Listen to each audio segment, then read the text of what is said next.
Okay, so let's use this calculator here to come up with some very round numbers of what a survivor or a claimant in this case can expect, including maybe one of the families of the 58.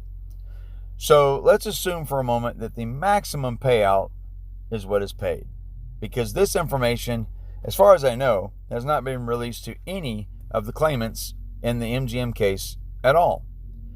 So that begs the question, how in the world was Robert Egglet, or any of the attorneys, able to negotiate a settlement and actually agree to a settlement when they never asked their clients if they were okay with the amount? Well, let's just assume for a moment that these amounts have not really been tossed around, because I haven't seen it anywhere, and I haven't heard from any survivor who was contacted by their attorney and was told, hey, you're going to get estimated $1.3 million or whatever the amount would be, and are you okay with that? Well, as far as I know, not one person has been contacted and told any amount that they should be able to expect. So let's try to figure this out using some basic logic and rationale based on some previous cases that were paid out maybe in a similar way. But keep in mind, this is all speculation here. These numbers are just completely fabricated.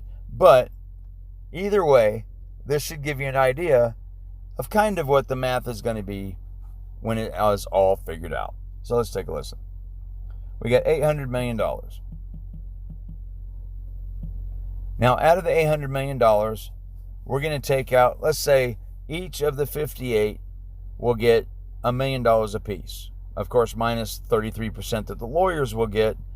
Each of the claimants will get $670,000. So that'll go to the 58 families. We'll say $670,000. Now, keep in mind, this is just a round figure. But let's take that figure off the top here. So we're going to take out the 58 million. And we're going to do that by minusing 58. 1, 2, 3, 1, 2, 3. $58 million. That gives us a remaining balance of $742 million to be paid out. Now keep in mind that 58 also has the 33% that'll be paid out of it. So this is a actual figure before the attorney's fees have been removed.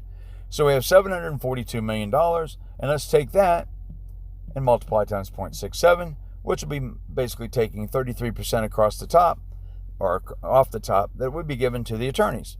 That leaves us a remainder of $497,140,000, or $497,140,000. So that's the remaining amount. Now that sounds like a lot of money until you divide that across the 4,500 claimants.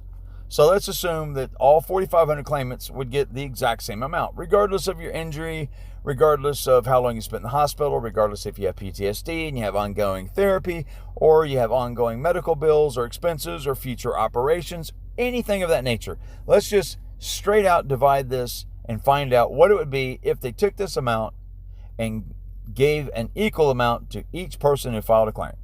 So we're going to divide this by 4,500. That's the number of claimants believed to be in the case. So that means each person would receive $110,475, regardless of your medical expenses, regardless of your future medical expenses, regardless if you have PTSD and you have therapy or you have all kinds of different issues. No matter what, this is the amount that you might be looking at. Are you satisfied with this amount? Does this amount even cover your existing bills? I don't think so. From many of the survivors I've talked to, this amount is basically laughable. So it's my opinion that I don't think that this settlement that was recently reached is actually going to do anything for anyone. And I believe many of the survivors, or many of the claimants in this case, are probably going to not accept the settlement. I know I wouldn't. I know for sure I wouldn't. Especially if I was shot and had multiple injuries or multiple surgeries or whatever. So let's start using a sliding scale, which is most likely what they're going to use. So let's go back to the beginning. We're going to take out the $800 million, and we're going to take the $58 million off the top, assuming that the 58 would receive an equal amount per person based on the loss of their loved one. Now keep in mind that the way that should work, and the way it has worked in other cases, is that the person, let's say the person's 25 years old. Let's say that person had an estimated yearly income of $50,000, just to keep the numbers round. And let's say the person was expected to work an additional 40 years, basically till they're 65. Let's clear this number real quick, and let's work with that number and see what we come up with. So we're going to clear this out and take all these numbers out. Now, assuming for a moment you're 25 years old, you've got 40 more years of workable life left, and you're permanently disabled because of this, whether it be through PTSD or whether it be through a physical injury that has harmed you in such a way that you basically will never be able to work again. Sorry about that. So let's go here and we'll take the 25 years, or we'll take the 40 additional years, and let's assume that person would make $50,000 a year.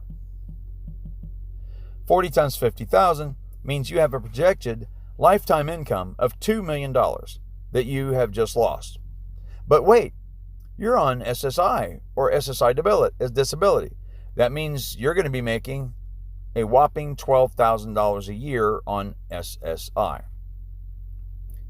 $12,000 a year, times 40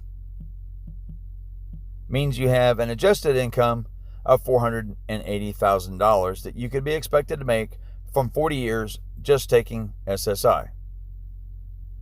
That is roughly 25% of what you would get if you were actually earning your income at $50,000 a year, which comes up to $2 million. So let's get less confusing here.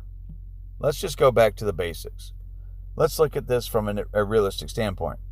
So we're going to take the $800 million again. And we're going to take that and we're going to take out the $58 million for the 58 who lost their lives. And that gives us back to the $742 million. The lawyers are always going to get their money. So no matter what, you're going to take 33%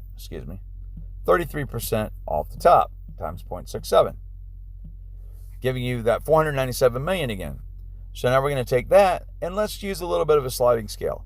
Let's say out of the 4,500, there are 500 or so that have lifetime medical expenses that they'll have to work with. So that's, let's say, how many did I say, 500? So that's 500 million if we were able to give them $1 million apiece. So we would be negative if we did 500 million. You don't have to do the math on that one. So there's really not a whole lot of money to pull from.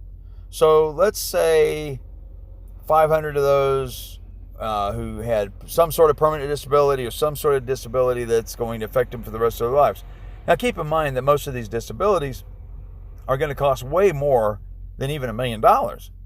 In a lot of cases, due to the cost of the ridiculous medical expenses here in the United States, that's going to probably cost more than $1 million. And if you look at it over time, over the next, say, 40 years, whether it be treatment for PTSD, whether it be future surgeries that you may need, therapy, whatever it is, you're probably going to be paying more than $1 million over the period of 40 years. That's assuming that you're 25 years old.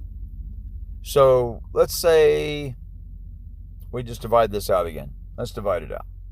Divide this by 4,500 claimants, and we're back down to the $110,000 again. No matter how you slice this $497 million, it's just not going to work. My personal opinion, and that of many of the people I've talked to, is that this is an amount that you might be looking at somewhere in this neighborhood. A lot of people haven't put math to this. A lot of people haven't actually tried to figure out what they're going to get. But $110,000 when you're probably facing an existing $60,000 to $100,000 medical expenses is not going to be very much money. Anyway, that's my thoughts on the matter. Leave your comments in the section below. Please do me a favor. And if you like this video or you like my channel and you haven't subscribed yet, please subscribe and hit that bell and select all so you get all the notifications of all the videos that we do. And also please like and share this video. Thank you for watching. I'm Mike Turber, 5x5 News. Have a great day.